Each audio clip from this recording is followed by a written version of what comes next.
thank you all for joining us on the Calhoun County Young Democrats podcast. My name is Cory Bradford, and today I have the pleasure of being with Miss Louise Jones. She is the wife of former U.S. Senator Doug Jones. Miss Louise, thank you so much for being with us today. Absolutely. I'm really happy to be here. Thank you. Awesome. So, as we look at the political landscape, everything that's happening in Alabama right now, things seem very tense. Right. Very, very tense. And it makes me wonder just where people's heads are as far as just how to feel about things. I'm curious, your husband has been in politics for a long time. You've seen the transition of how people react to certain different issues during certain times. Sure. Has there ever been an issue, maybe say 15, 20 years ago, where you had a certain perspective on that issue, a certain opinion on it, and over time, some of the things that you've seen, working alongside your husband, made you change your opinion on that issue? Well, I'm sure there are things in the past. I would say that, I think that's really a natural thing. As you get more information, you learn, you grow, that does tend to happen. I would say a very major opinion that I changed my mind on happened very recently. And that would be, the one where he was talking about running for this office, right? Yes. We've had 2 other campaigns, and we were not really planning on doing this. We were hearing from a lot of people who wanted some different choices, and people calling and texting and leaving letters on our door. And so when he first started talking about this, I really wasn't, I was hesitant, and I would say, maybe a little jaded. All those things you say about politics, people are really, not as welcoming, Yeah. So, but I knew that he had, a strong vision. We've got a lot of super exciting ideas for the state, and I knew he is really passionate about public service, and it's just a part of who he is, right? Yeah. So, I'm a sport, but, I'm not that big of a sport. You've got to tell me, what is your plan, you know? And so once he was able to explain that to me, and, I had that understanding of where he was going with that, then it was easy for me to be on board with it and be really excited about this possibility that we have in front of us. So I would say that's a major change of my mindset.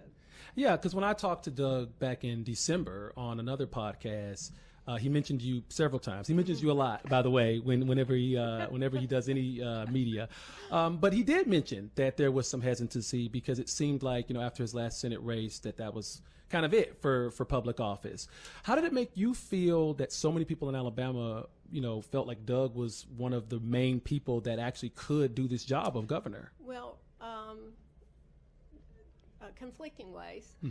Wonderful, scary, and it's a lot of pressure. It can feel like a lot of pressure at times when people have a lot of their hopes and dreams for something very important, and you're wrapped up in that, right? It can feel like a lot of pressure, but I think there's so many great reasons to be doing this. Yes. That Alabama is worth it. The people that live in the state are very much worth it.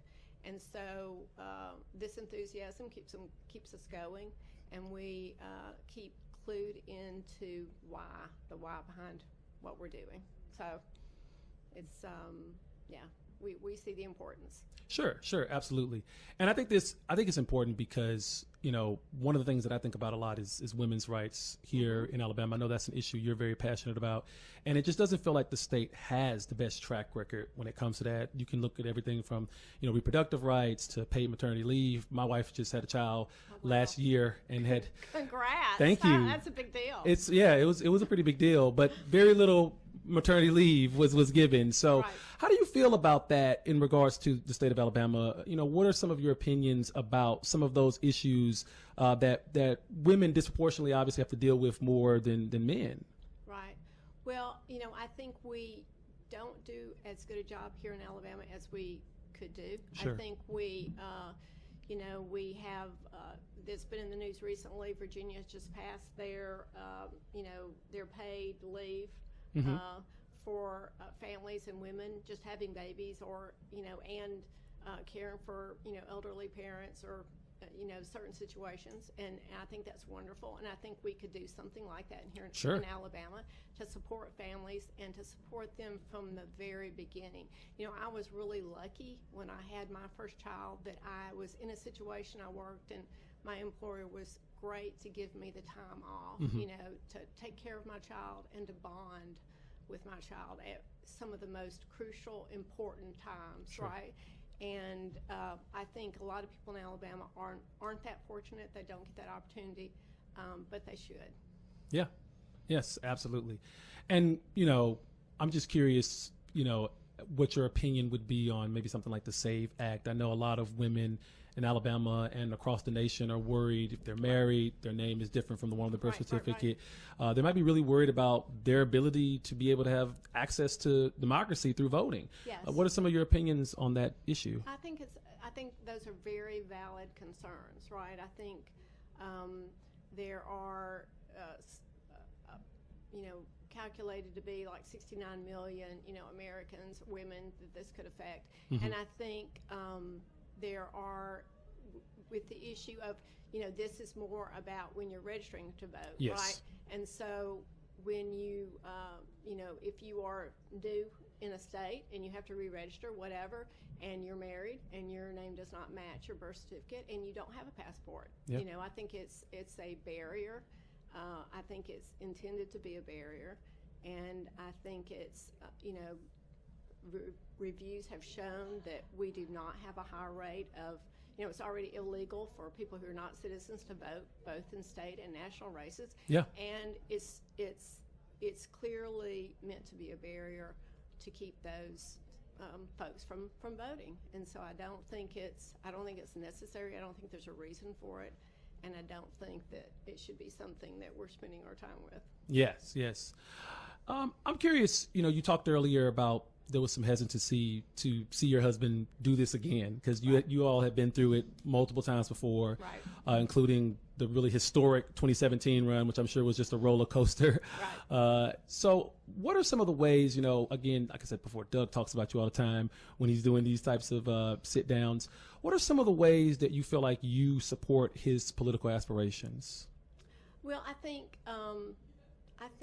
like a lot of not just wives but spouses and partners, you are somewhat of a someone that you can throw ideas with, talk ideas over with.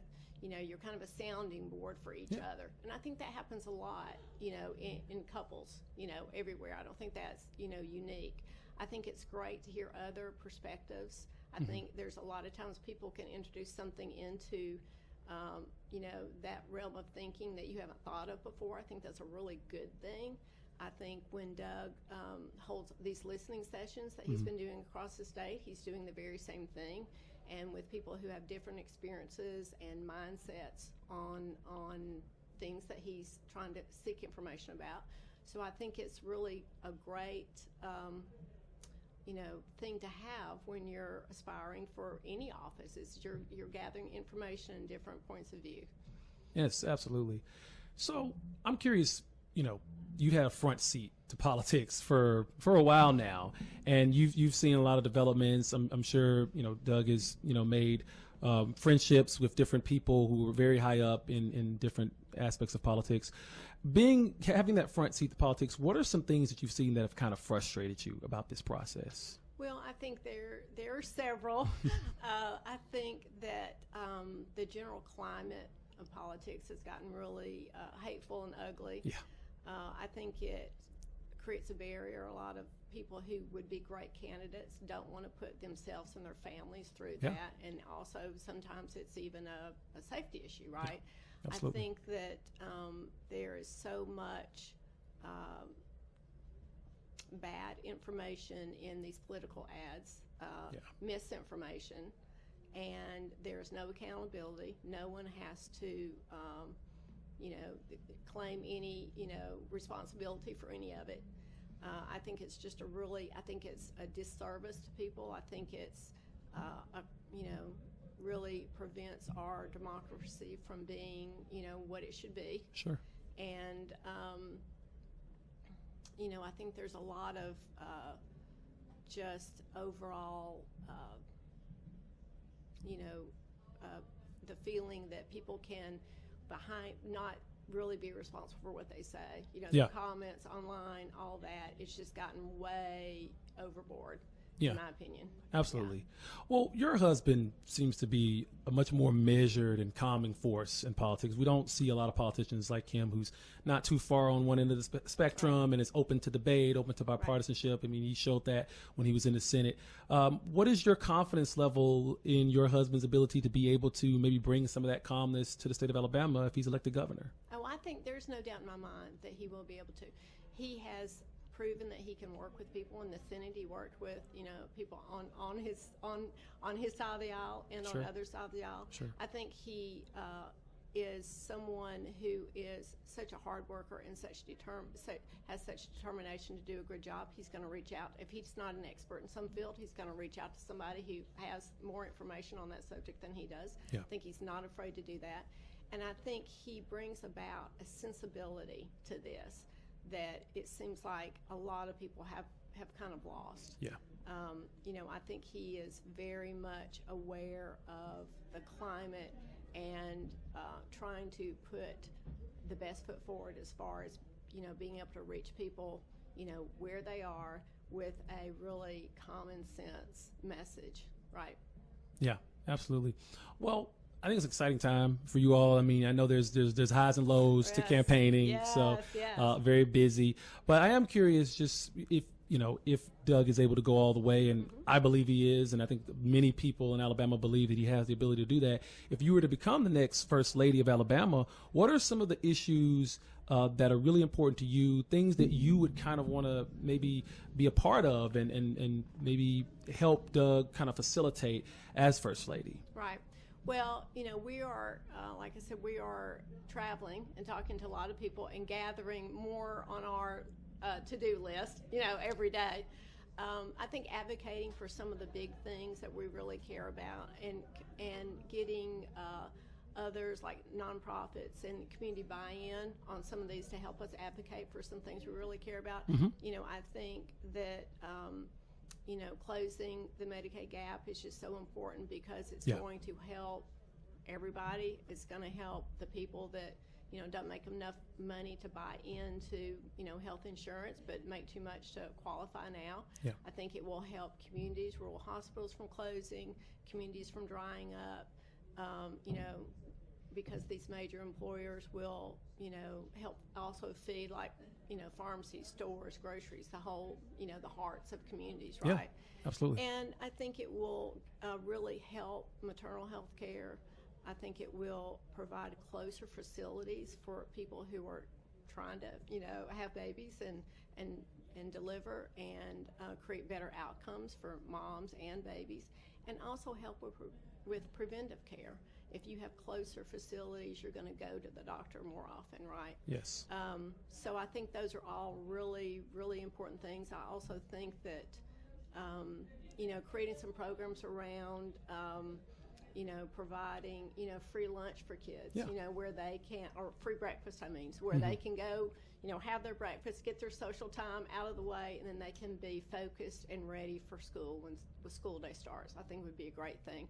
And they've done this in places. I also think that, providing some help for single working moms to have some help with childcare so they can work regular hours, they can support their families and do what they need to do, I think would be a great help. And they've done that also in places. So I think we could really be, help people, take care of their families and do what they need to do and provide them a little bit of assistance. And I think it would help us all. Yeah, yeah. Well, we here at the Calhoun County Democrats are rooting for your husband. Yay! We really appreciate that he's going the distance, Right. and we really appreciate all that he's already done for the state of Alabama and all that you all plan to help us continue doing going forward. Well, thank you so much. We really appreciate this and the support we get. Calhoun County Democrats have been they've been with us every step of the way. We love coming to visit them, and there's so many great folks here, and we're looking forward to the race to November. Absolutely.